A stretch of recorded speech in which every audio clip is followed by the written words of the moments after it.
ಧ್ರುವರ್ ಹೇಳ್ದಂಗೆ ಎಲ್ಲ cinema release ಆಗಿದೆ ನಮ್ಮಲ್ಲಿ. ಆಮೇಲೆ ಇದೇನು ಬೇರೆ ಕಂಟ್ರಿ ಅಲ್ಲ, ಎಲ್ಲ ಬಾರ್ಡ್ರ್ ಇಲ್ಲಿನೇ 300 ಕಿಲೋಮೀಟ್ರು. ಸೊ ಎಲ್ಲ ಒಂದೇನೆ ಆಯ್ತಾ, ಎಲ್ಲ ಒಂದೇ. ಬಟ್ ಅಲ್ಲಿ ಏನಾಯಿತು, ನಿಮಗೆ ಒಂದು ಸಣ್ಣದಿದು, ಮದರ್ ನಿಮ್ಮ ಮನೇಲಿ ನಿಮ್ಮ ತಾಯಿಗೆ ಯಾರಾದರೂ ಬೈದರೆ ನೀವು ಸುಮ್ಮನೆ ಇರ್ತೀರಾ? ಯಾರಾದರೂ ಬೈದರೆ ತಾಯಿಗೆ, ಸ್ವಂತ ತಾಯಿಗೆ ಹೋಟೆಲ್ ಹುಟ್ಟು ಮಗ ಬಿಟ್ಟಿದ್ದು ಇಡ್ತೀರಾ? ಸೊ ಅದರಿಂದ ಹರ್ಟ್ ಆಯ್ತು ಅವ್ರಿಗೆ. ನಮ್ಮ ಕನ್ನಡ ಜನರಿಗೆ ಅದು ಸ್ವಲ್ಪ ಹರ್ಟ್ ಆಯ್ತು ಅದಕ್ಕೆ. ಬಟ್ ನಾಟಕ ತಮಿಳ್ ಸಿನಿಮಾ ಯಾವುದು ರಿಲೀಸ್ ಆಗೋದು ಬೇಡ ಅಂತ ಅವ್ರು ಹೇಳಲಿಲ್ಲ.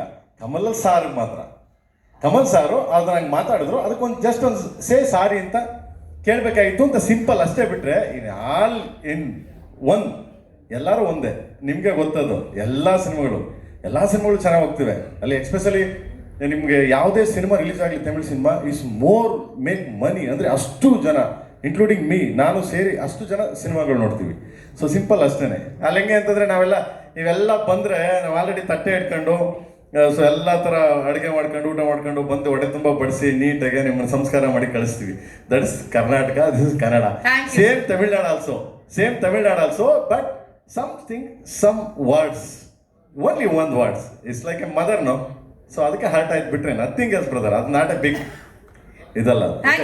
குடும்பம்னா அப்படிதான் சார். உரசல்கள்லாம் வரும், அப்புறமா ஒன்னா சேர்ந்து போனாங்கல்ல. ஆல்